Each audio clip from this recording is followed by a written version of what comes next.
So, yun yung outdoor umbrella natin mga lodi. Kasi ang isa sa nagustuhan ko dito mga idol, eto.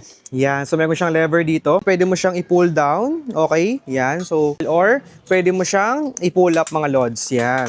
Ito. So dahil sa lever nito mga lodi, ang dali lang niya i-setup mga idol. So hindi ka mahihirapan guys. Diba? So nag-complement yung kulay ng umbrella natin mga lodi sa ating mga upuan mga lods. Okay? Ang isa pa sa nagustuhan ko mga lodi, sumakto siya sa lamesa natin. Tapos meron siyang pabigat dito mga lodi. So eto, guys, lalagyan nyo lang to ng tubig mga lods. Siya ng tubig mga lodi para bumigat. And then takpan mo lang siya guys, like this. Yan. So stable na yan mga idol. So partida yan mga lodi. Dito pa tayo sa rooftop mga lodi. Medyo mahangin. Tignan nyo naman guys kung umuuga.